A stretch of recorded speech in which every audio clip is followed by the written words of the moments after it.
Commission for Wednesday, August 14th, 2024. May I have roll call, please? Good morning. Commissioner Lawner is absent today. Millies? Here. Brown? Here. Diaz? Here. Whitlatch? Here. Lehman? Here. Aguilar? Here. Aliman?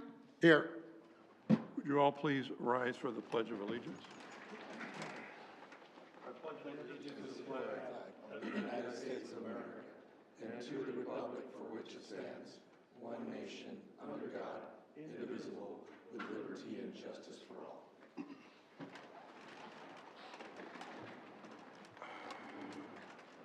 Moving on to public comment. At this time, members of the public may comment on any item not appearing on the agenda that is within the subject matter jurisdiction of the Planning Commission. Under state law, matters presented under this item cannot be discussed or acted upon by the Planning Commission at this time. For items appearing on the agenda, the public will be invited to make comments at the time the item comes up for Planning Commission consideration, so that all interested parties have an opportunity to speak. Any person addressing the Planning Commission may be limited at the discretion of the chair, that is me.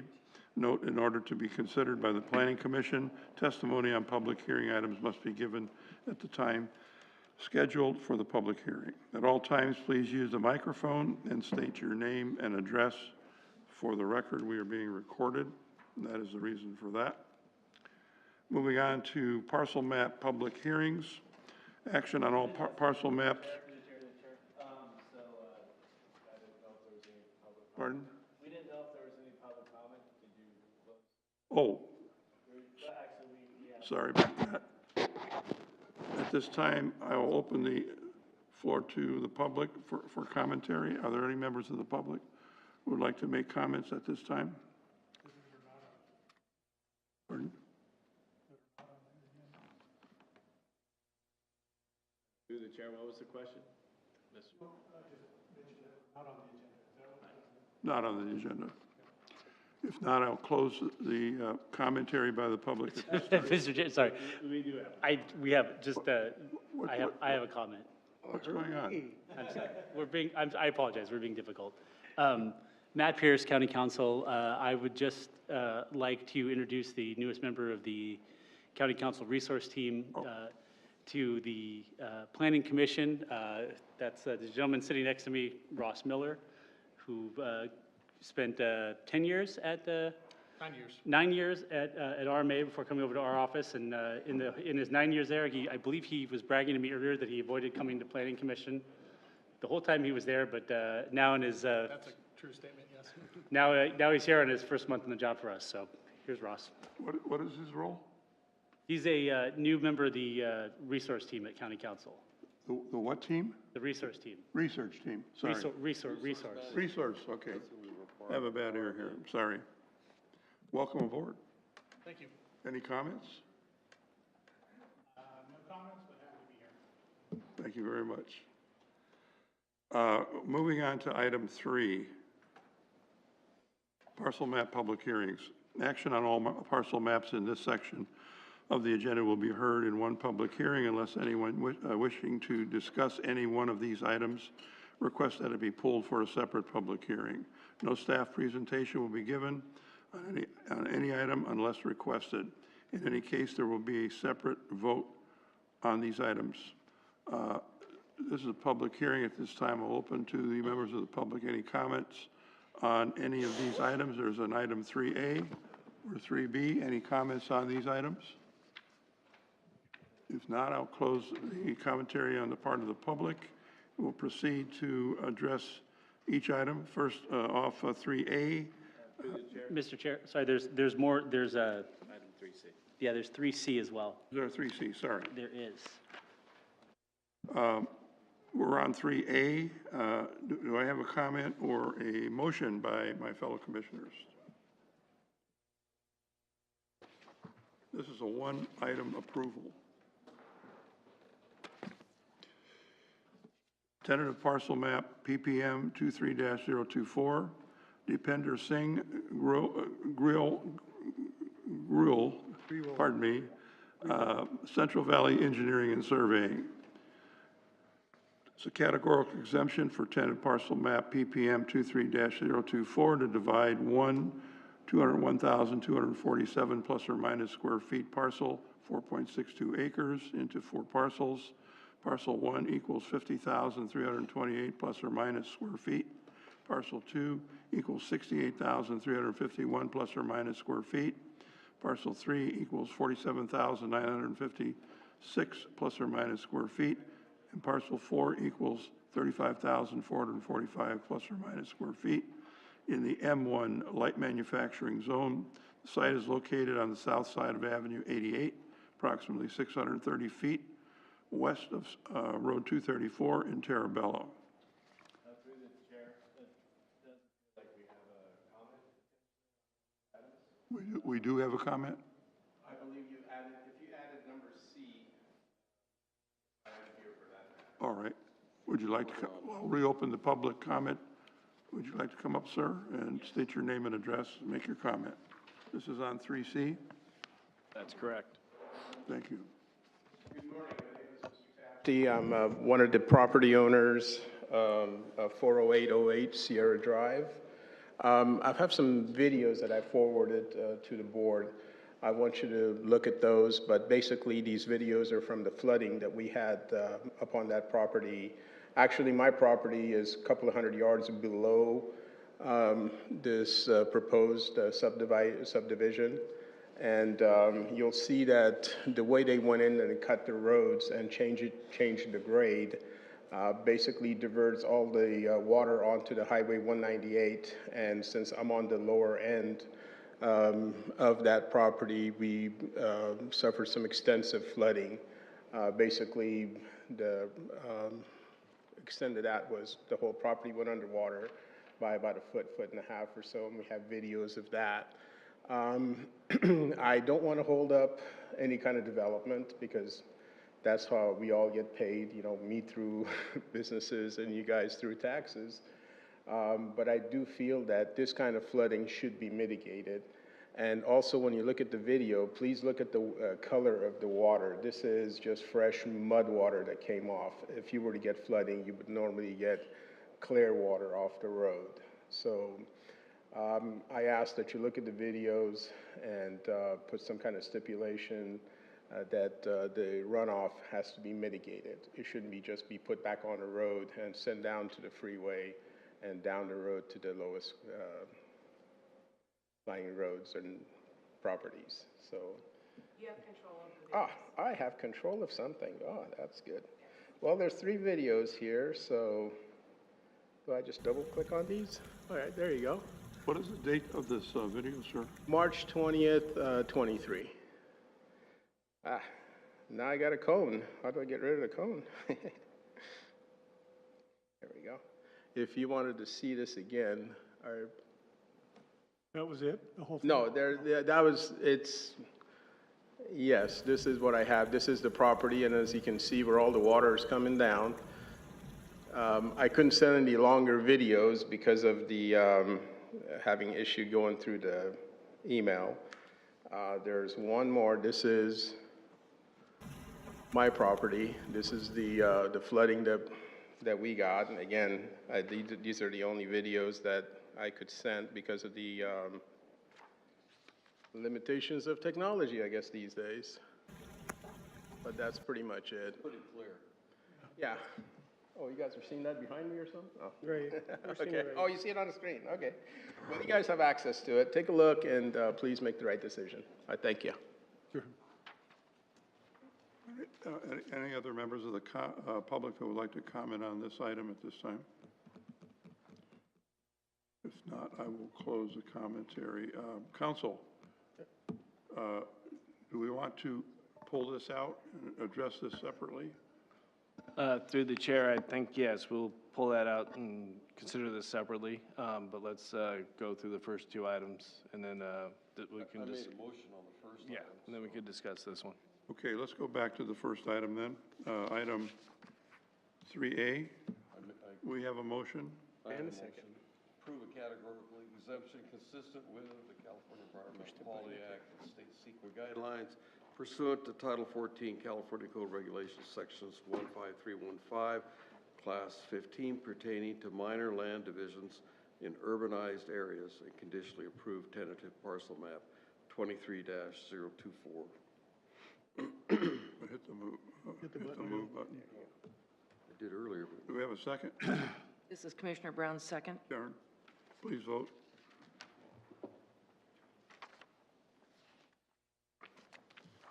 The motion passes 7 yes, 0 no, 0 abstains, 0 absent, 0 not voted.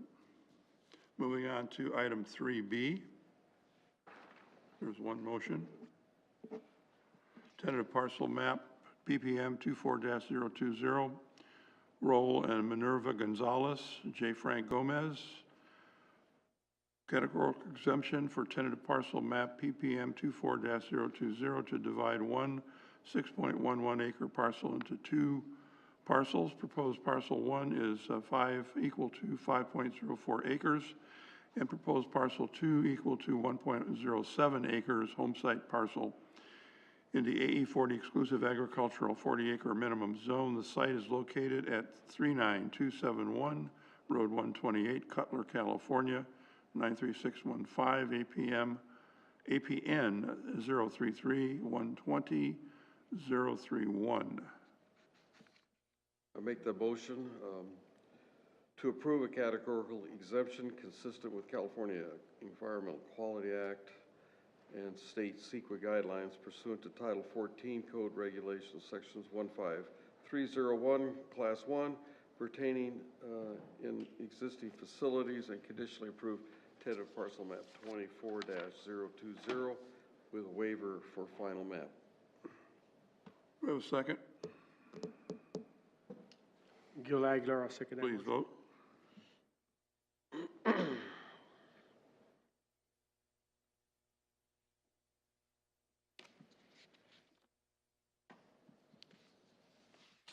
Motion passes 7 yes, 0 no, 0 abstain, 0 absent, 0 not voted.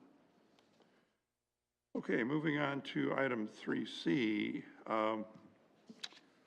Categorical exemption for tentative parcel map PPM 24-024 to divide one 524,462 plus or minus square feet parcel, that's 12.04 acres, into four parcels. Parcel 1 equals 133,294 square feet. Parcel 2, 175,982 square feet.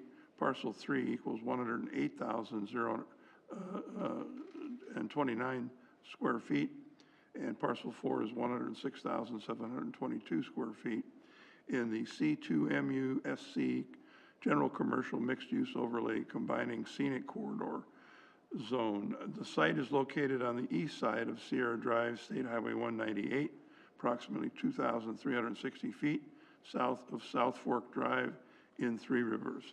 So can we bring up our planning person Not, to address that? How do you want to address this? I'm going to address it. All right. Aaron Bach, Planning Director with Tulare County, to address Mr. Tafty's comments. He did start off with the concerns about the future roadway. That was the PVAE, the easement for this project. There is two conditions. One is the private vehicular access easement serving the parcels shall be improved to a 4-parcel standard according to our code, given the widths and surface improvements for the PVA shall be in accordance with our plate A17B of the improvement standards, which will address most of those drainage issues as far as curb, gutter, sidewalk, and the direction of the runoff.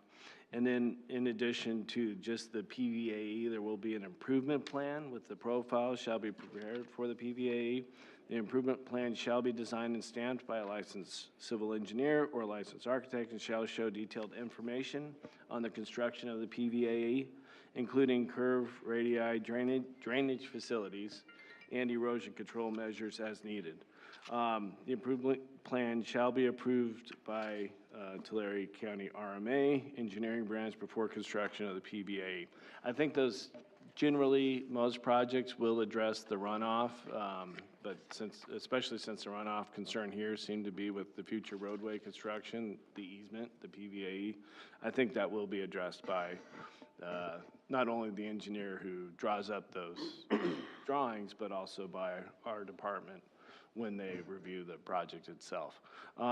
We can add their concerns, or Mr. Tafty's concerns, to the record through the resolution, and we can definitely make sure in our findings that we pointed out how this would be addressed. So when they do the final map on this, that the concerns will be noted. And we should add the videos. Yes, we'll also package. note that those videos were included in the record. Okay. In the findings of the resolution. What was the gentleman's name again? Mr. Tafty. Taffy? Tafty. Tafty. Spell that? T-A-F-T-Y? T-A-F-T-Y? T-I. T-I-F-P-Y? T-Y. T-Y. T-Y? T-I, T-I. yes, Oh. through the chair, Okay. T-A-F-T-I, yes. Please say that again. I'm T-A-F-T-I. T-A-F-T-I. Okay, got it. All right. And will he have an opportunity at that point to also present, or is that something that? No, just goes through? final maps are approved, signed by the Director of RMA, Reed. But when they do the final map, the survey department will go through all the conditions and findings. So we'll alert them to this. So I'd like to ask for a motion which would include comments from Mr. Tafty and I think there were 3 videos, is that right? Yes, yeah. To be included in the application. Do I have a motion on this item 3C? Gil Aguilar, I'll make the motion and to add the items as discussed for a categorical exemption consistent with the California Environmental Quality Act, CEQA, and state CEQA guidelines pursuant to Title 14 California Code Regulations, Section 15315, Class 15, pertaining to minor land divisions in urbanized areas, and conditionally approved tentative parcel map number PPM 24-024. I'll second that motion, Bill Whitlatch. Please vote.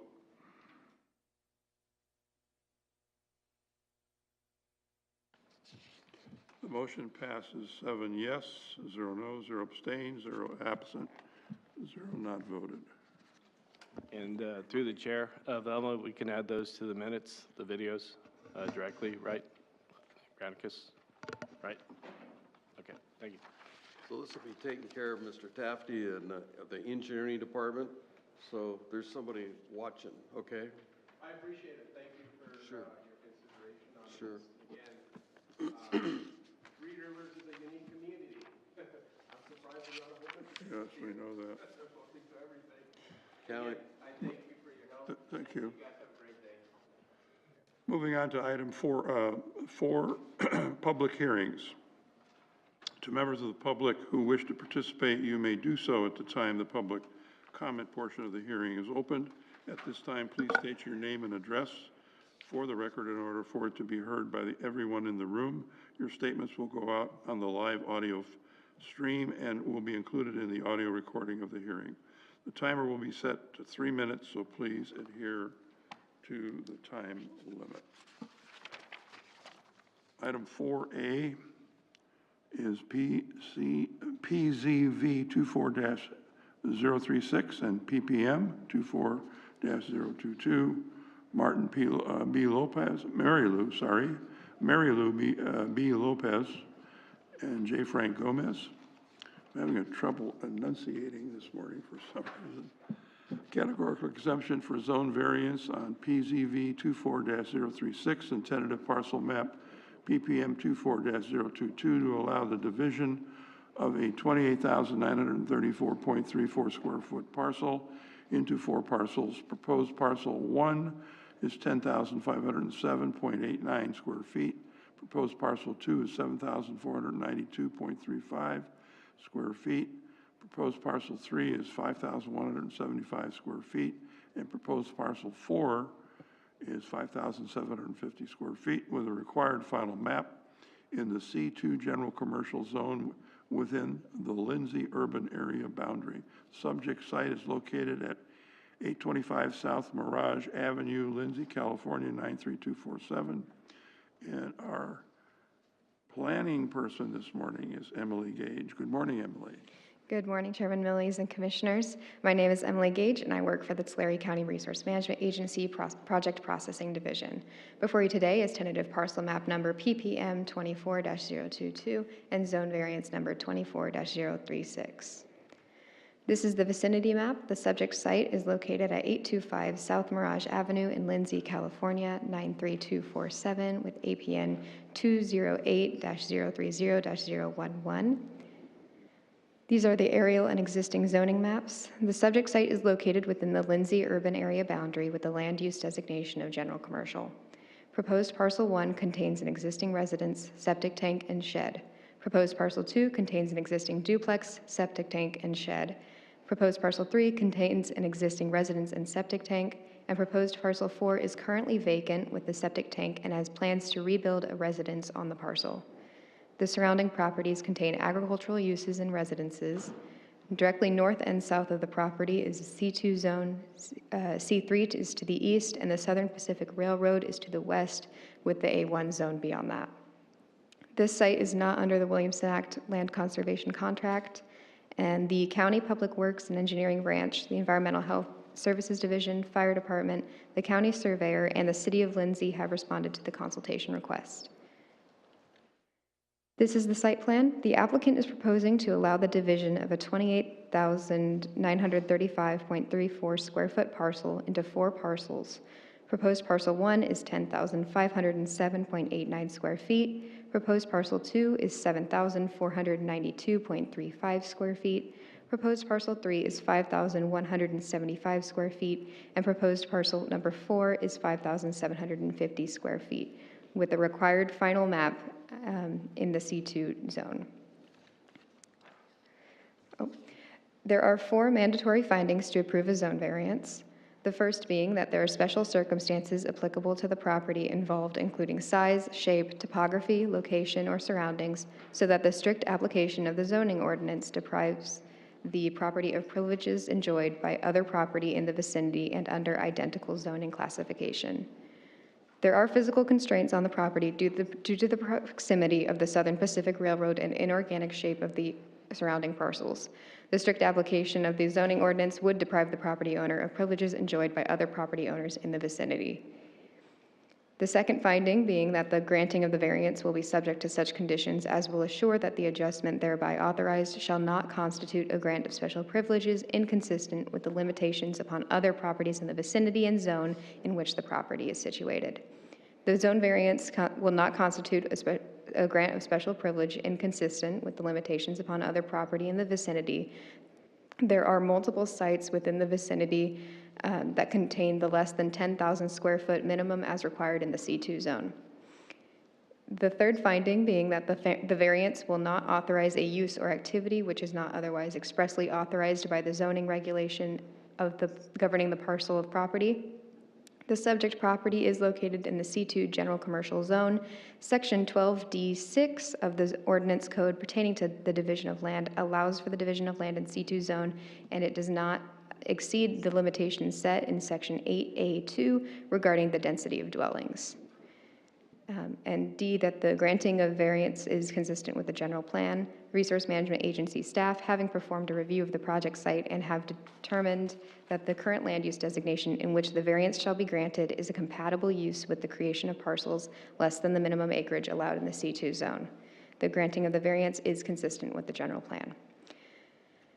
A public notice for the project was mailed to surrounding property owners and published in the Exeter Sun Gazette with a 10-day public comment period before today's Planning Commission. No comments have been received.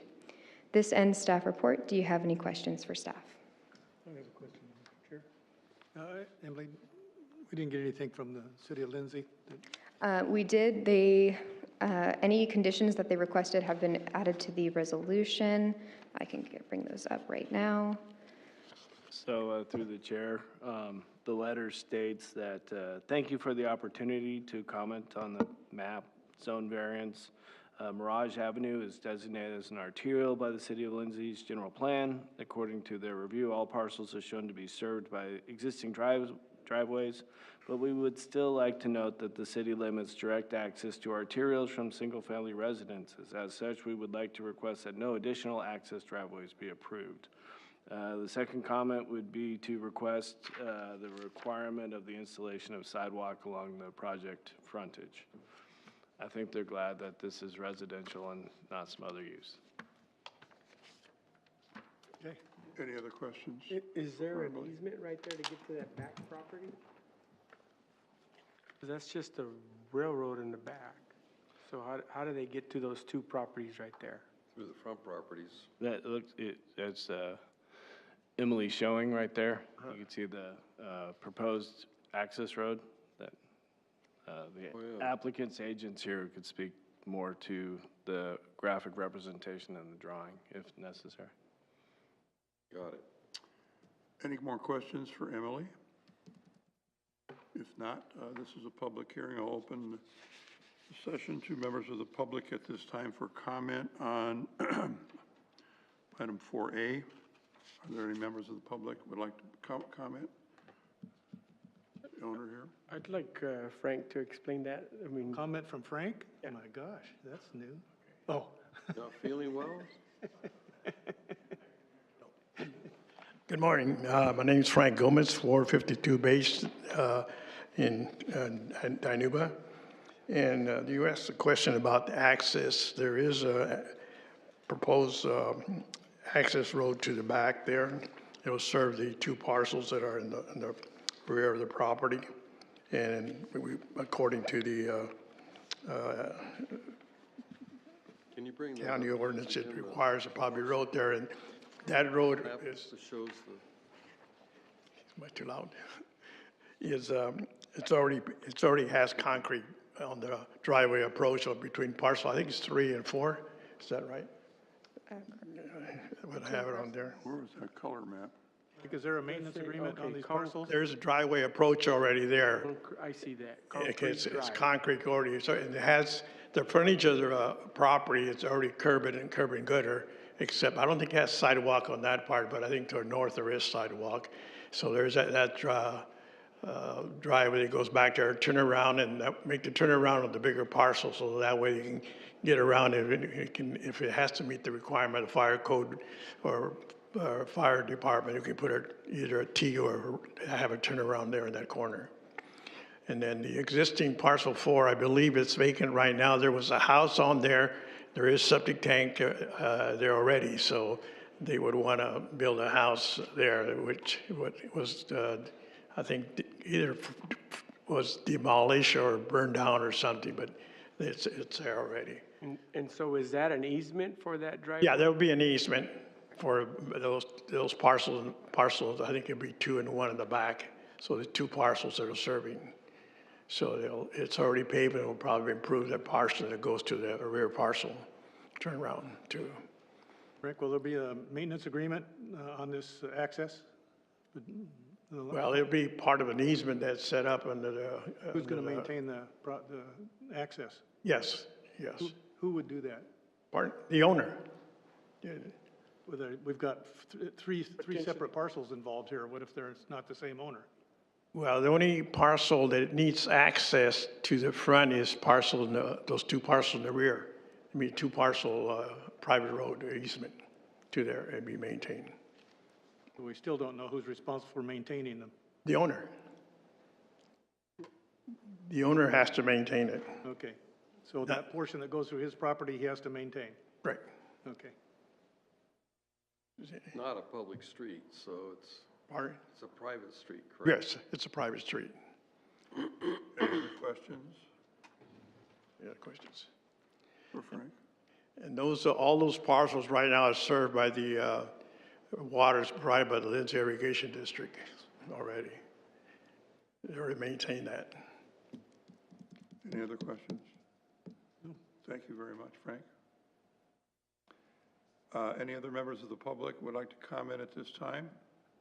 If not, I will close comment on this item, and we will look for, there are two motions here. I have one more question. Yes. So the easement would say who is responsible for taking care of that? Because they could have potentially 3 different owners.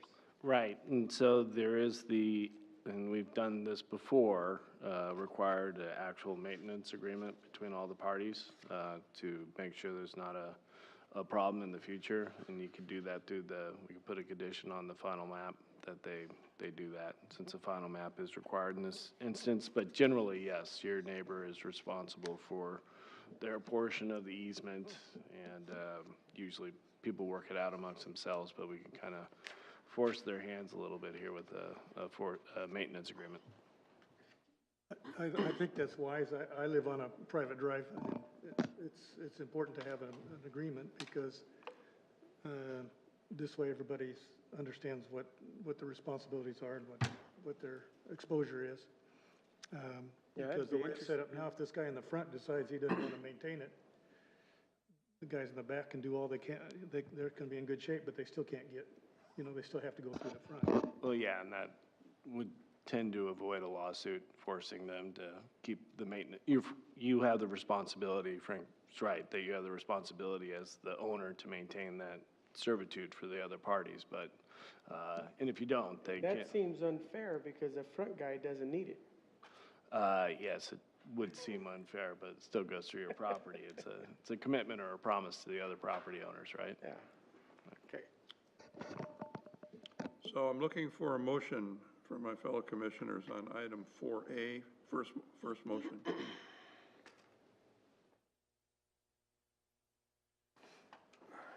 Gil Aguilar, I'll make that motion with the added condition on the easement for maintenance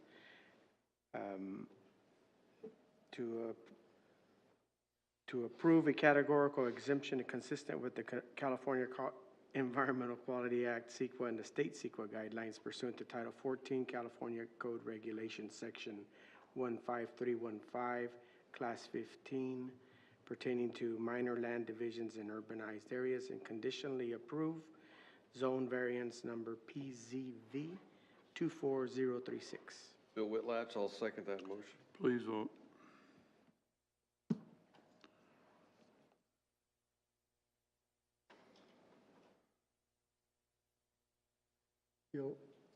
If you're going to do the next motion to it, you probably have to say that. Again? That it adds the maintenance agreement, because the first one was just the variance to get us less than 10,000 square foot. I thought, yeah. So the actual easement or the amendment should be on this one. The last motion approved by 7 yeses. Can I have a motion on this second item? Okay, Gil Aguilar, I'll make the motion with the maintenance agreement on the easement as discussed to approve a categorical exemption consistent with the California Environmental Quality Act, CEQA, and the state CEQA guidelines pursuant to Title 14 California Code Regulations, Section 15315, Class 15, pertaining to minor land divisions in urbanized areas, and conditionally approved tentative parcel map PPM 24-022. We have a second. Second is seconded. Please vote.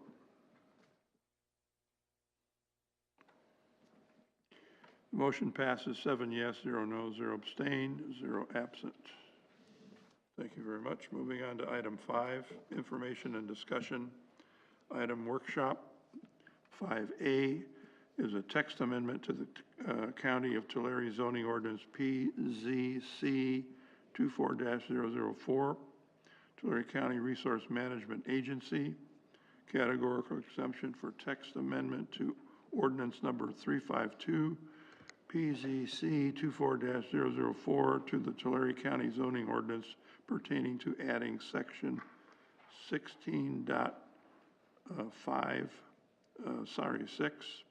special use permit, batting cages, and Russell Kashawa is our contact. Good morning, Russell. Hi, good morning, Chairman Millies, fellow commissioners. My name is Russell Kashiwa. I work for the Tulare County Resource Management Agency, Project Processing Division.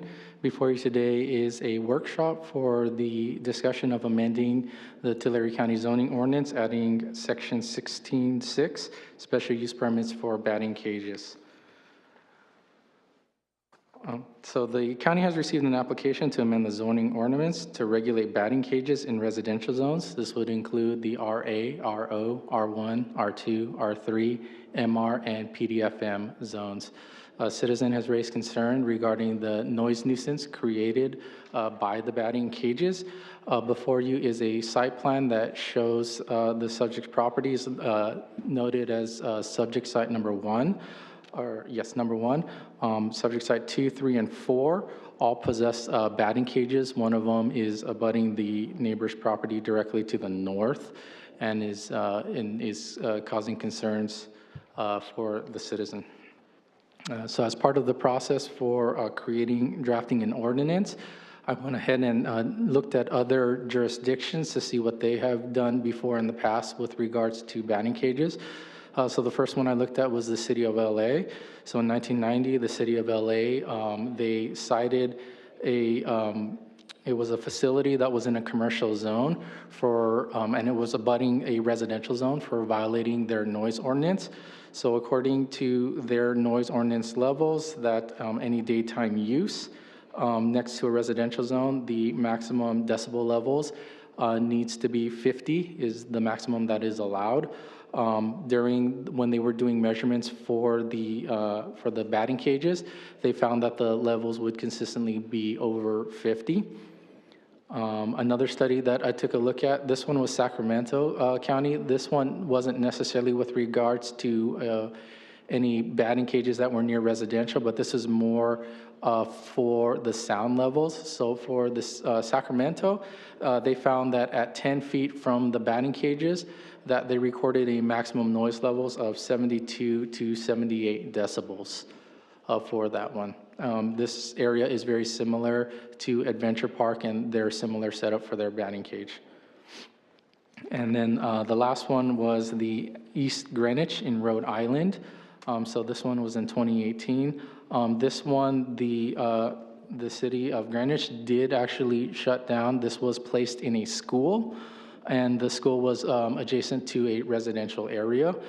So they placed a batting cage, and again, they found that the noise levels, when the ball contacted the bat, the noise levels hit as high as 90 decibels when it hit off, and again, it violated their noise ordinance levels. So for Tulare County, the Tulare County General Plan, Table 10.1, pertaining to land use compatibility and noise elements. And this noise levels that are normally acceptable, conditionally acceptable, and normally unacceptable, and clearly unacceptable levels based on the state land use compatibility standards for community noise environment, California Office of Planning and Research, October 2003. So the county determines acceptable noise levels based off of a day and night average sound levels, or LDN, or community noise exposure levels, CNEL decibel reading. So this is an average of a 24-hour reading and is different than the other studies that were concluded because those ones were single point in time. So if at any point in time the noise levels would reach over the decibel reading, that would violate their noise ordinance. So for Tulare County, because ours goes off of a 24-hour period and not just a single point in time, currently batting cages are considered accessory uses and are allowed by right in any zone. So for CEQA, so there's a statutory exemption, section 15262 pertaining to feasibility and planning studies, as this workshop is for informational purposes only, and there is no action being taken today. A public notice, the county is not required to mail a public notice for informational items. However, a notice was published in the Exeter Sun Gazette on July 31st, 2024, with a public comment period ending on August 12th, 2024. And also the consultation notice was sent to our code enforcement and the Tulare County Sheriff's Department. I did not receive any comments for that. I did want to note some ordinance highlights, changes. So one, again, this will be for residential zones only. Any batting cage that is considered temporary in nature, so ones that can be dismantled, they are completely exempt from this ordinance. Wooden or composite bats are only to be used in batting cages, so this would prohibit the use of metal and aluminum bats, as those are the ones that create the most amount of noise.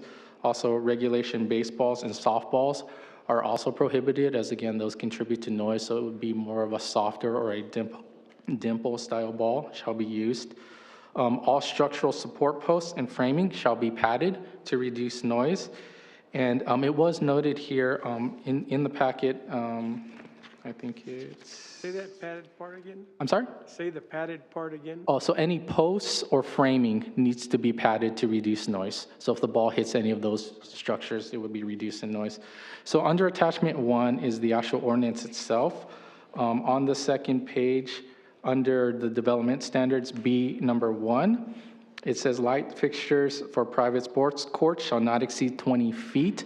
When I was doing my research and looking at other ordinances and what type of regulations they use, they had a combination of a sports court and a batting cage. Theirs were separate. I accidentally stuck in the language for a sport court. We are not regulating sport courts here in Tulare County. This is strictly for batting cages. So that language will be removed in the final ordinance. But other than that, that concludes staff's presentation. If you have any questions for staff. Any questions for Russell? So this is just today is a workshop, and so this ordinance will come before us, and then we'll have a public comment and public hearing for this? Yes, exactly. And that would be a recommendation to the board. But yeah, we just wanted to get a sense of this from the Planning Commission, some thoughts regarding such an ordinance. We don't tend to over-regulate in this county, and especially in the agricultural lands, there is a certain amount of expectation for higher noise levels, especially according to the chart that Russell showed you in the general plan. But given the nature and the amount of batting cages in this one instance and the potential for that to happen more so in the future, and the regularity of use throughout the day, we did want to get kind of the pulse of the Planning Commission before we move this forward, and how to move this forward. Yeah, as a baseball enthusiast, I hate it, but I can understand the nuisance of it, and it seems like they normally put them right up against a fence, and that's probably what's causing the problem. Yeah, and we also have the chief building official here to comment further as part of our presentation. Then, yeah, the public's absolutely free to comment, but I did want you to get an insight to a little bit of what's going on in this case to elicit such a response as an ordinance. So Also, as a grandparent who takes her granddaughter to some of these private fields, the noises can be really loud. I've even sat outside waiting for her and thinking, geez, if I lived here, I'd want to put my house up for sale. It's so noisy.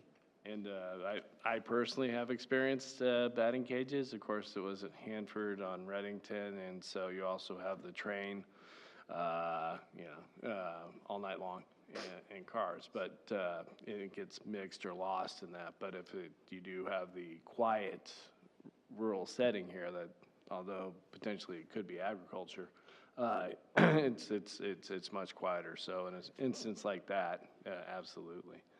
But Hector, if you could just kind of explain how this case has proceeded and what we have on the books to kind of regulate this, or what we don't have on the books to regulate such a use. Okay. Good morning, Hector Ramos, Chief Building Official with the county. We received multiple complaints in regards to noise batting cages, one in particular. We went out on several occasions, made contact with the complainant, made contact with the actual owner of the property in hopes of mitigating the noise. The noise was obviously the main concern. There was some current concern as the lighting issue as well. So we tried to mitigate it, made contact, as I mentioned, with the property owner to try and, as Russell mentioned, put some padding to minimize the noise, shading to block the lighting. Didn't seem to make a huge difference in what they did on that batting cage, so we continue with our process. In regards to the structure itself, there's really nothing in the building code that regulates batting cage. It's not really considered a structure. What we in the building department would regulate is the electrical lighting, you know, anything for the equipment that they're using. And this, on this property in particular, I believe they had a machine to pitch the balls, but it was connected with an extension cord. So there really wasn't anything on the building side of it. The main concern here is the noise. So we are waiting direction on really how to proceed forward with the enforcement process of this, and hopefully this helps us. How about golf balls? Have you guys had any complaints? No, I am not aware of any golf ball incidents or, you know, things of that nature. So there's only, this is county, this is now if a batting cage is in the county, correct? Correct. Are there any, I've been thinking here, where have I seen something, a batting cage that's not in a city? Is there one in the county someplace? Not that I'm aware of. I'm not aware of any batting cages. I know down on County.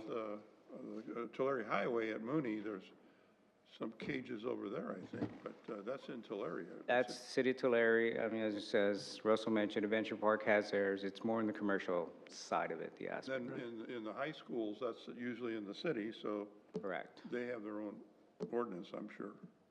Or do they? You didn't mention. Well, it. they're regulated by DSA. No, I didn't see anything from the city of Visalia or Tulare.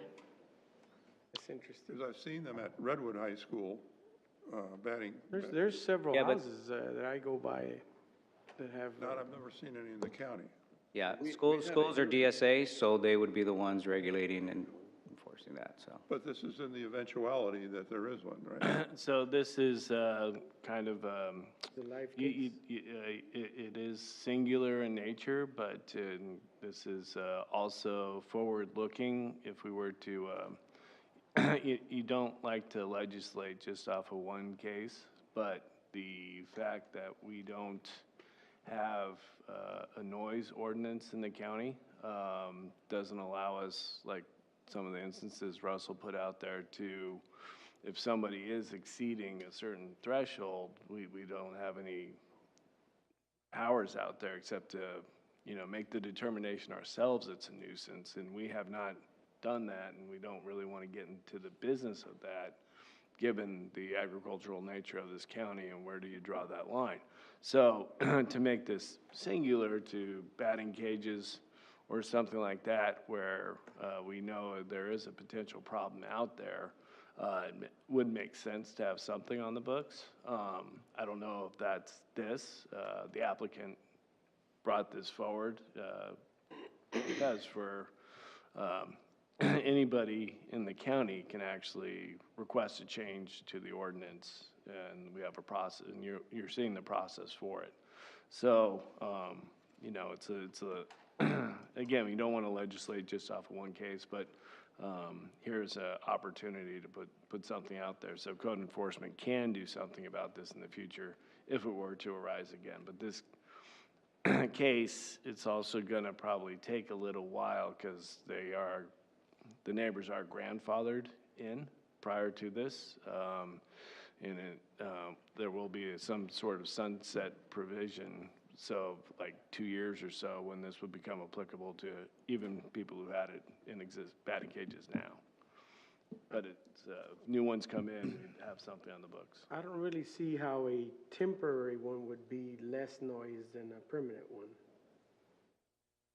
Well, I don't, it's Not so much the noise at that point. I think the temporary ones don't show that they're going to be there kind of forever. It's more of a sense of the longevity of it. But if you want to talk to that, Russell? Yeah, I believe it's just because also, I mean, those would be using the ball machines as well.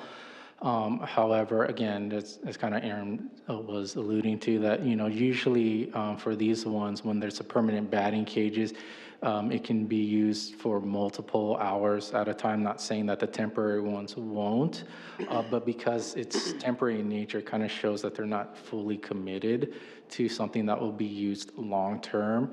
And so thus, I mean, again, this is just a workshop, so if we want to remove that language and make it so that temporary ones are subject to the same rules as well, then we can definitely do something like that. Again, it was trying to find the balance of over-regulation and just allowing, you know, so if you're doing something where you're just setting up a backstop and just having a pitching machine be out there. Again, one of the rules does state, though, in the ordinance that the use of the metal bats and aluminum bats, those are not exempt. So even if you set up a temporary machine, that you would still not be allowed to use that.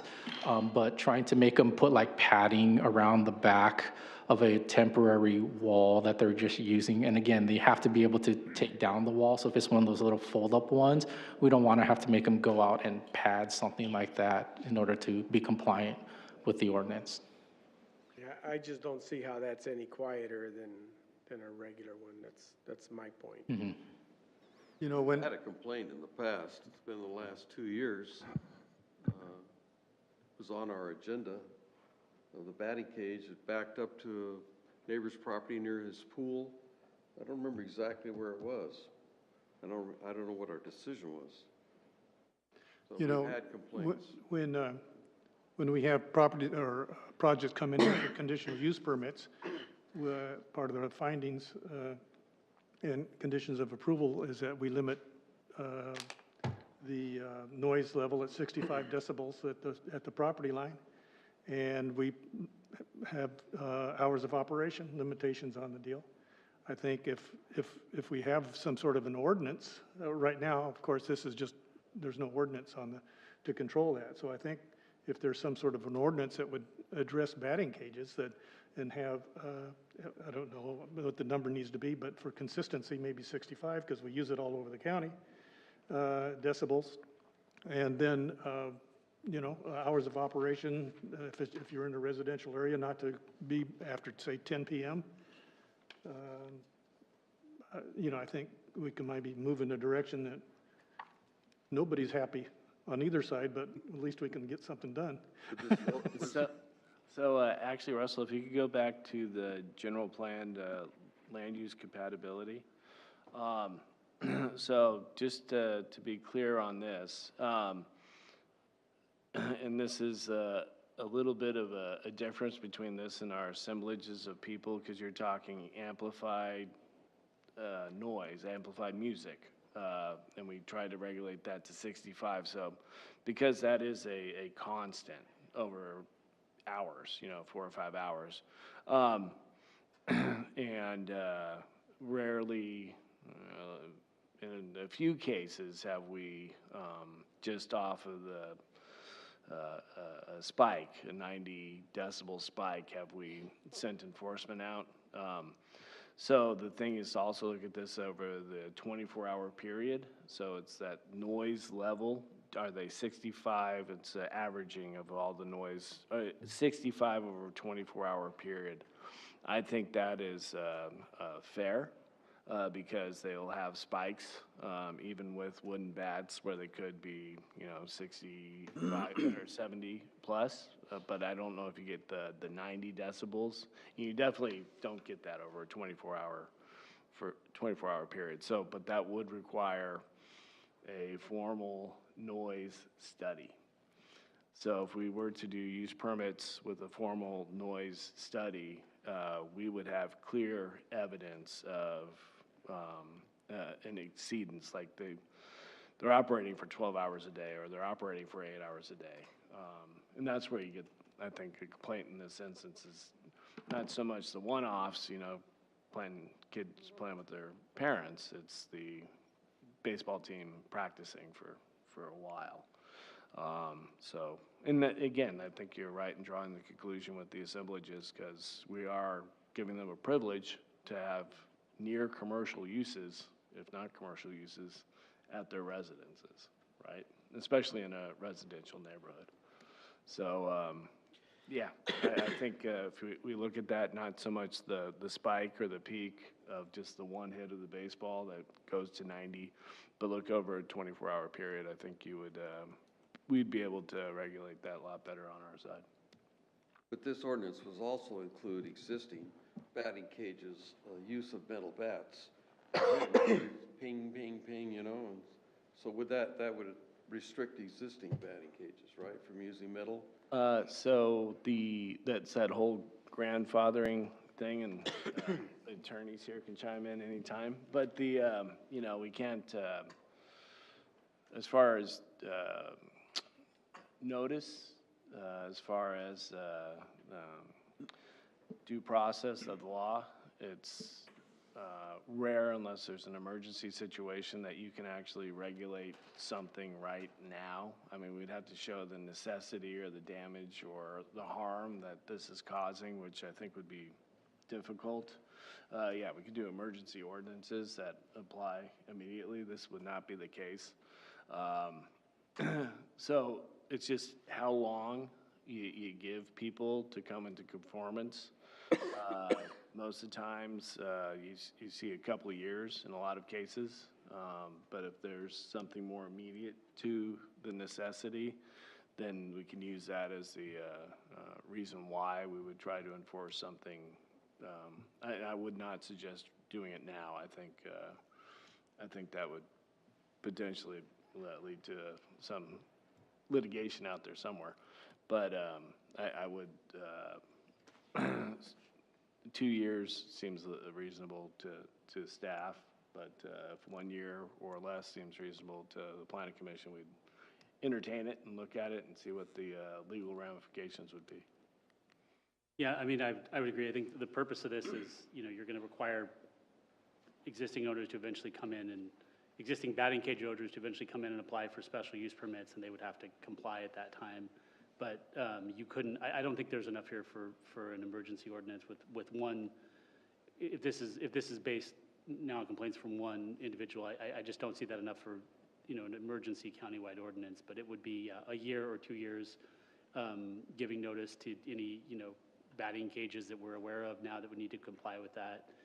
Those are the kind of things we would want to do to make sure that we don't get, you know, open ourselves up to a takings clause claim or a due process claim. Matt, do we need to open this to the public for comment? Information. Are these for a commercial purpose? Would I be able to take my son there and go batting and make an appointment?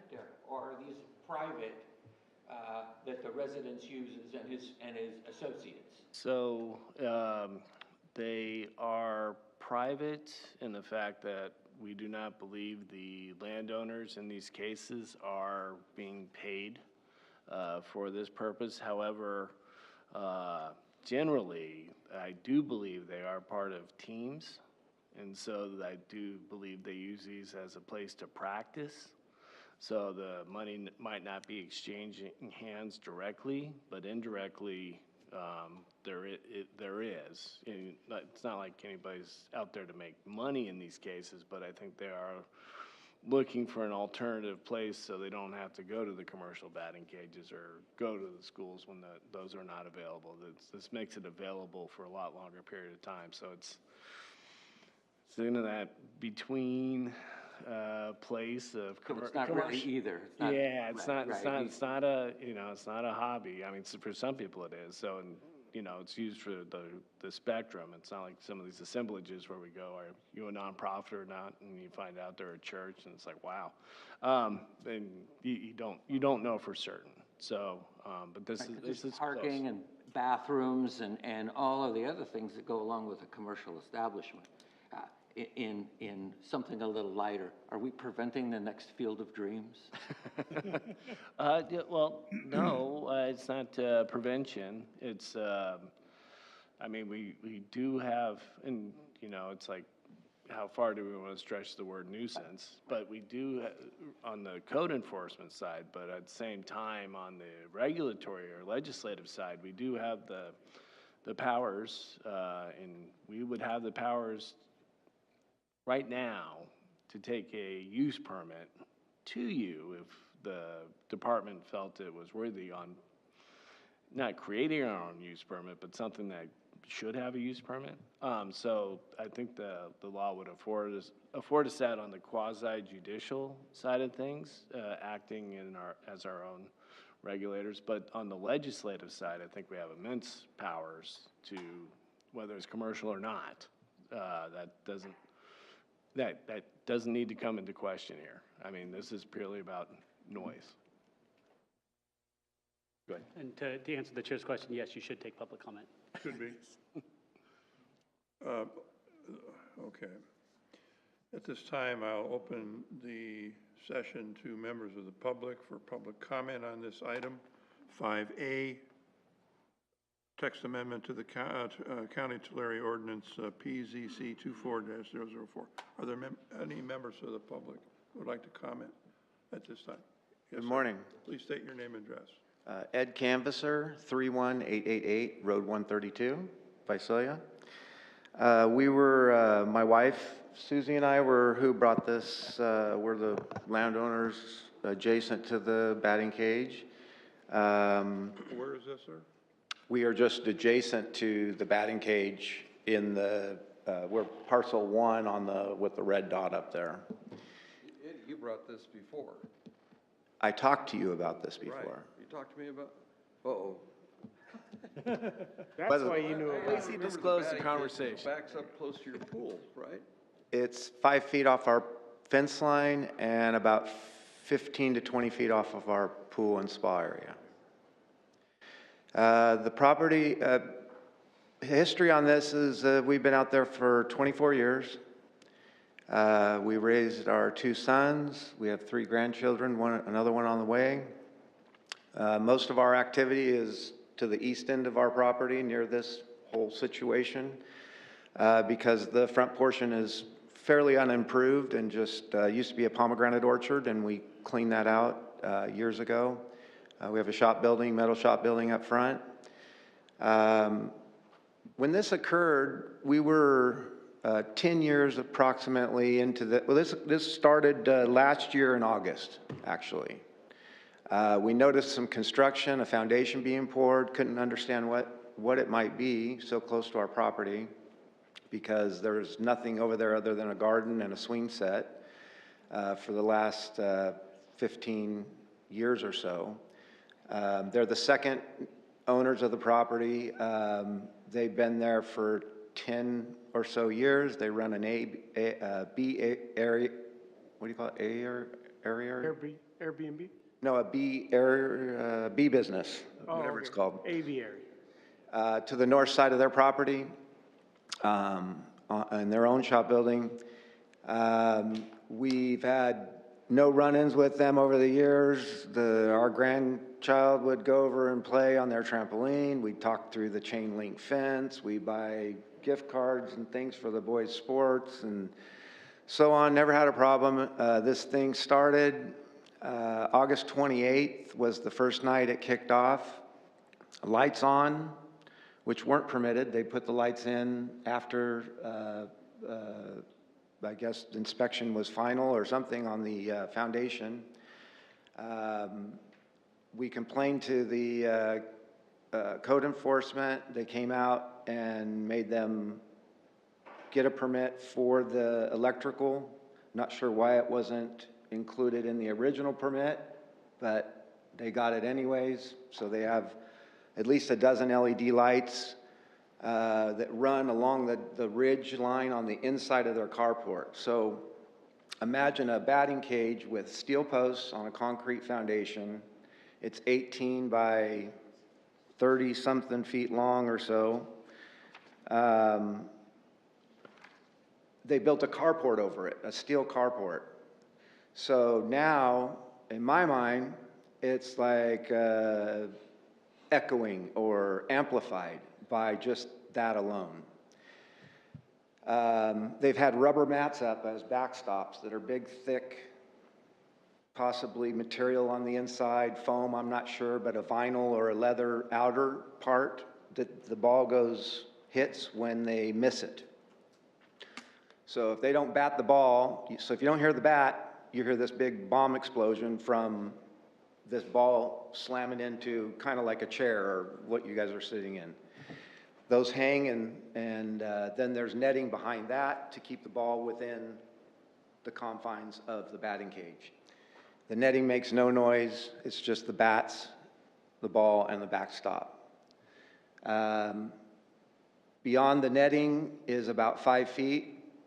That used to be just chain link. They've now put up a wood fence with black solar material that's on our side. After complaints about the lighting, staff talked to them about mitigating it somehow, and now the black material goes up all the way, it may go up 20-something feet now along our fence line. They haven't used the lights. The lights go off at, the restriction I think in the permit is that the lights are off at dusk. So they have lights on until it gets dark, apparently. I don't know what the reason for the lights are, so.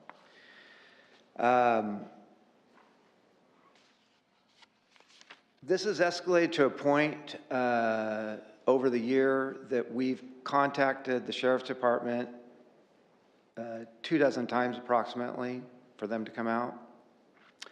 We bought our own at the advice of our attorney, a device to measure the decibel reader reading in a digital format. We were recording those events and still communicating with them through the chain link. They filed a temporary restraining order on us for filming their kids. So this is how ugly this has gotten in a very short time. I suffer from some PTSD symptoms due to a car accident in 2014, and it's made it extremely difficult for me to be in or around that area now with the amount of stress. I take an anti-anxiety medicine now, never had to. And after learning that the permit was for the carport and the foundation, and there really wasn't a permit process permit requirement, if I'm correct, on a batting cage. Yes, that is correct. So there is no permit requirement for a batting cage in Tulare County, or maybe commercial, but not in a residential zone. I put together these exhibits, and I put together a bunch of history, so I'm sorry to bore you with some of it, but there's it wasn't included in your packet. It's extensive, so maybe that's why it wasn't included, I don't know. But there's a baseball field up there to the far right-hand corner, in a blue symbol on it. That same property has a batting cage, which is labeled number 4, or that's the 4th parcel. The 3rd parcel up there has a batting cage as well. And I started to look at this as I was putting together this exhibit, and I thought, okay, well, so there's 3 out there already. I have 4 more adjacent property owners. I could have 4 more batting cages right up to my property line, unregulated, unconditioned, and really put a lot of concern into myself of what could I do instead of calling the sheriff every time the thing goes over 65, because that's the only criteria we were directed to use, which was the public nuisance code or ordinance. We were told that it was only for music, and I'm like, well, why? Music is okay. The aluminum bat and ball is far worse than music to me. Yeah, maybe I'm strange. Through the chair, just to clarify there, I think you're talking about our social host ordinance, and so that's For social parties. hosting, so parties, and that's where the 65, and then also, as you know, it's in our assemblage ordinance, but 65 as a decibel threshold does not exist anywhere else in the ordinance in general.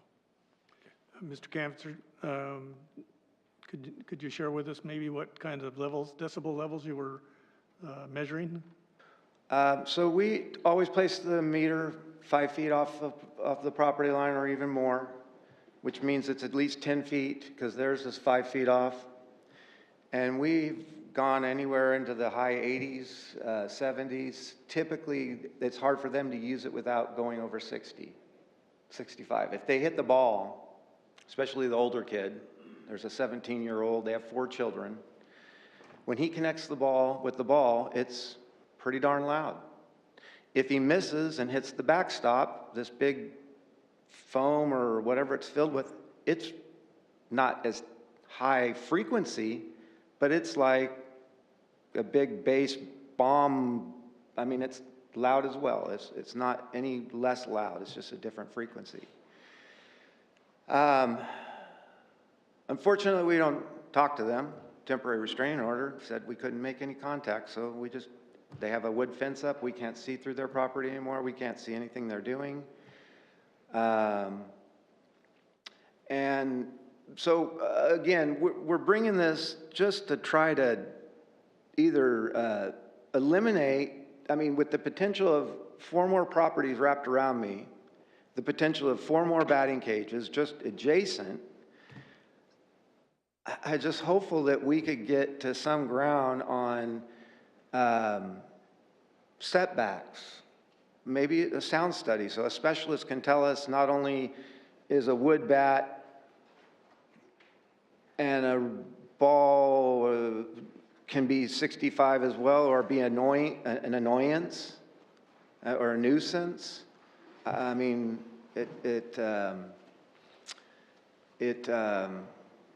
I just believe a sound study, a specialist, someone that can tell us that something more than foam padding on the steel posts and black netting to keep the ball inside the batting cage is what's been presented as far as requirements in this particular version of the proposed amendment.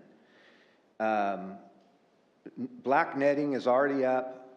We had a chain link before for 24 years. Now we have a chain link, and then they built a wood fence a foot into their property with black solar material on it, so we couldn't see through it or something. I don't know how that's going to keep any baseball sound out. And then again, they extended it up for the lighting that wasn't permitted originally and has now been approved. So that's kind of my quick summary of this. If it were up to me, obviously I have a very biased opinion, but you could place that anywhere on their property. They have 2.5 acres. We're at 1.9 acres, and everybody pretty much around there is at least 2. Without any change in the current rules, the use of the metal bats, the balls, I guess lighting is okay as long as you don't ask for it initially, or you can ask for it after the fact, I guess, and still get it. But without any change in the ordinance, I've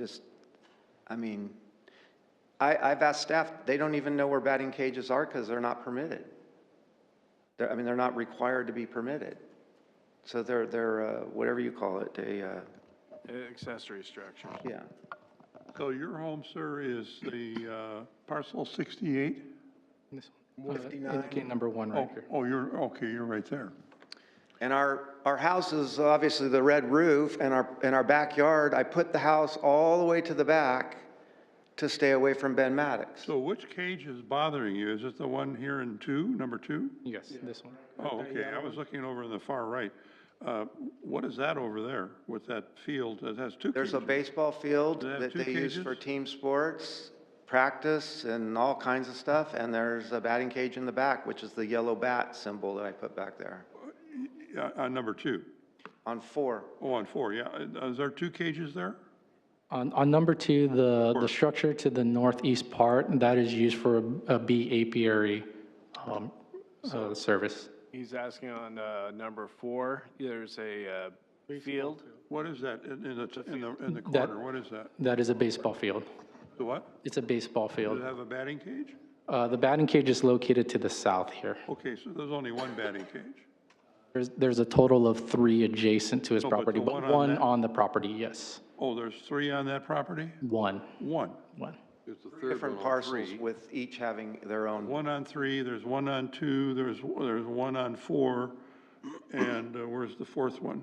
That is it. And the 4th one was the Baseball baseball field. field. Oh, okay. But there's not a cage there, right?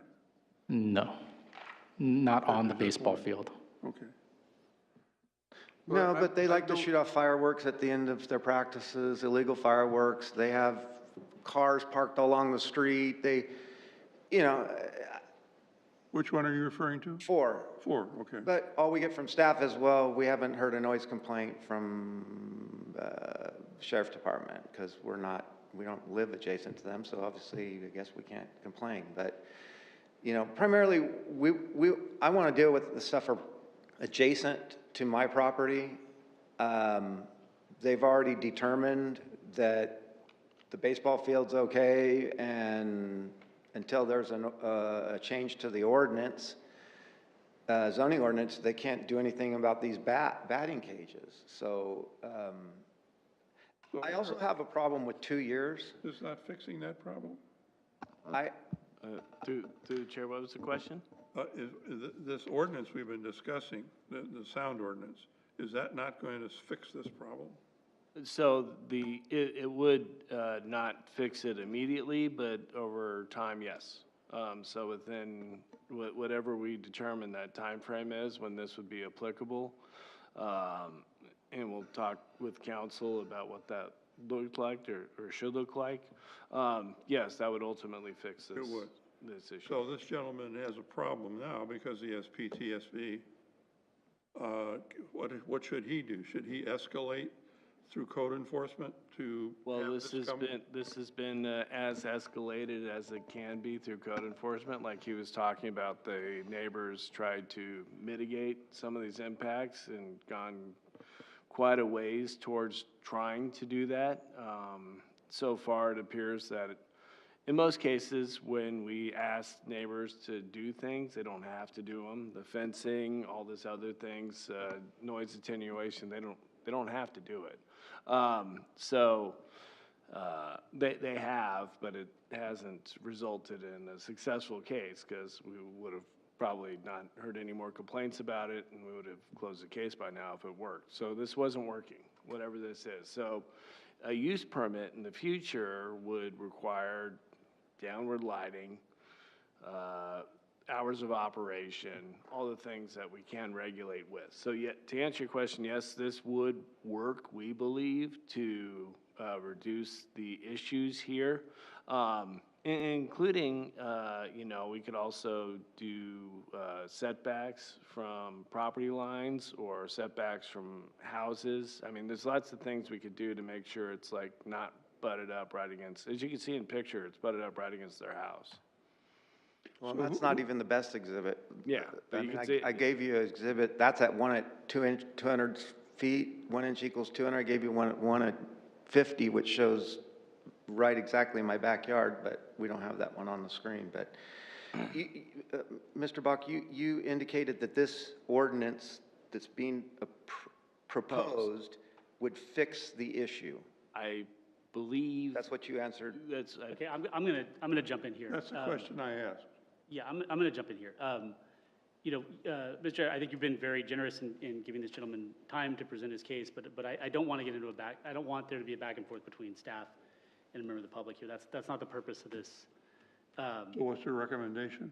Well, there's no recommendation right now. This is just No, what is Matt's recommendation? You don't No, want to go I back? think I think we thank this gentleman for his comments and, bring this back to the board, see if there are any other public comments.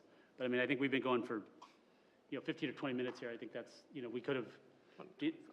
Yeah, 25 Normally it's 3 minutes. Yeah, I don't want to, yeah. and, you know, to the issue I of, understand that. I'm just asking, what do we do in this case? We just close the public hearing, and let him go do his thing and escalate it again? Is that what you're saying? I'm not suggesting that he escalate. I mean, you know, when we, Okay. the government, the way government works is we don't fix things instantaneously. You know, we'll right. fix it, but it's All not right, going to be so- right tomorrow. Can I ask just a couple more things? It won't be directed at staff. Very quickly. Will this be a continuance? Will this meeting be, No, this is this public. workshop will be This- continued This to, is public input. will we have another workshop to see what we come up with as far as sound or setbacks or any, maybe a sound study or recommendations or? Maybe, Eddie, they don't know. They're trying to work it out. And so I've known you for a long time. You had California Planning and Engineering, and you understand what we do here well. And, But I thought a workshop was two-way communication. I think and- that's it, but I think basically what you've said has got our attention, and so I'm not going to let go of it. Okay. None of us will let go of it. What I was concerned was We're that trying to it was find a indicated solution for you. that this amendment would solve the problem, and that's what I wanted to make clear, that it would not. I think we need, that's why we're having this conversation, is Well, we'll take want the it to. input, we'll take the input, and it'll be part of the testimony here today on this. I'm not going to let it go. Okay, I was just hopeful there'd be another opportunity. There may be, but we don't know at this time. Okay. I appreciate everybody's time, You're welcome. consideration. Thank But you. you're a longtime planner. You understand this as good as we do, maybe better, so. I've never been to a workshop. I thought it'd be fun. Really? I've been to plenty of public hearings, but never a workshop, so. Well, and through the chair, yeah, we're good. Okay, thank you. Through the chair, we don't have to close this workshop. We can continue this workshop to see if we do get any more feedback. You could direct us to reach out to the other surrounding owners and get their sense of this ordinance, since this is brought up in a one-time case. There's lots of things we could do here that, and to council's point though, as far as the testimony from one person and where the direction it was going in, maybe that was a good time to end that conversation, but it doesn't mean the conversation has to stop. We do not want to bring something up that is absolutely not going to pass through the board. We want to at least have something when we get there that is approvable. So as we sit right now, I don't know that to be the case. But with the testimony you've heard today, you could see the impact is out there. And Okay, but just say, to go back to one other thing the chair said, as far as escalate this code-wise, just so everybody's aware here, this is escalated as far as any code case can be escalated. I mean, and the neighbor was trying to, like I said, mitigate the impacts of their batting cage. But it's not that our hands are tied here. We've pretty much done what we can. We're at our limits. And so to answer the last other question from the applicant, do we believe that, and as council has suggested, do we believe this is going to fix this problem? Probably not.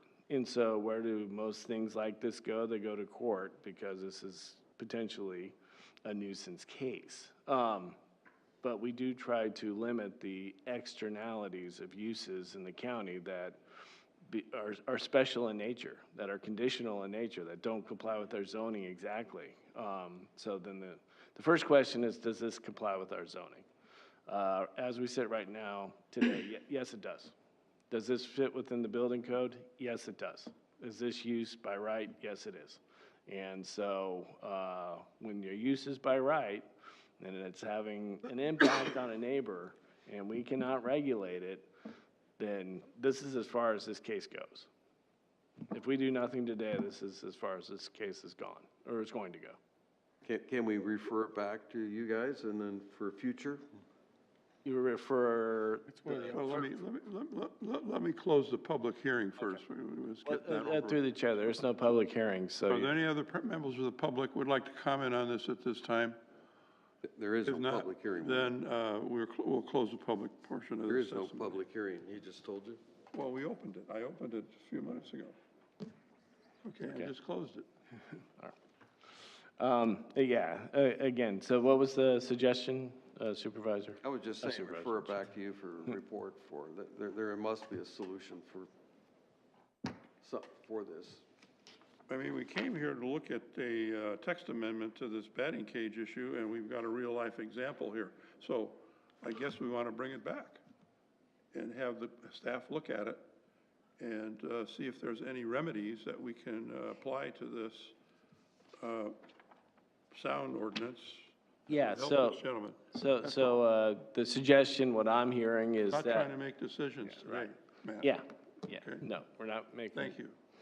Yes, the suggestion to bring this back to a date uncertain is a good suggestion, and that we'll follow up with further study, especially in this case, to get you more details of, and how, in this case, that would, ordinance would apply, and what we think the effect would be. I think that'd be very enlightening as to the planning commission. That's good. I would like you to maybe invite the owner of the batting cage to come, and, well, I'd like to hear his side of the story. That'd be good. Excellent. Yeah, I think Can always this was invite we stumbled into a great example here by accident of what you're trying to tell us, so I think that's a good thing.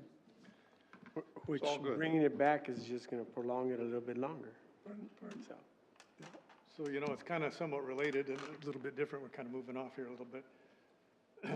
There was where I live on Shirk Road, there was residential across the street, and there was some young kids that were purposely hitting the ball out of their property into the horse pasture in front of my house there to see how far they could hit that ball. And they actually hit a horse on the side of the face and broke his jaw. So there was a little bit of a vet bill there that had to be cleared up, but, yeah. So we'll move on. It happens. We'll move on at this point. We'll move on to number 6, Well, I think the it's- director's sorry, report. So right here, do we vote on? No, No vote. It just, no. No, because there was 3 items on Yeah, there. so those are suggestions, didn't have to be voted on, so we heard clearly, number 2 was the direction you want us to move in. Okay. So let's move to number 6, director's report. Aaron Bach, Planning Director for Tulare County. We went a little long today, so I'll keep my comments kind of light. I don't know all the details, Velma, but as far as the Planning Commissioners event, or is all the commissioners aware of the logistics and everything else? Is that correct? Okay. Did you have I can't remember the date off the top of my head. It's in San Luis Obispo, right? We'll get the information to you. That's all I have for today, so. Okay, thank you very much. Number 7, Planning Commission discussion items and requests for future agenda items. No other action other than discussion. Any discussion items? Bill, did you want to report on the meeting that we were at, or? Yes. No? Okay. All right. If there are no other comments, we will adjourn, reconvene on August 28th, 2024.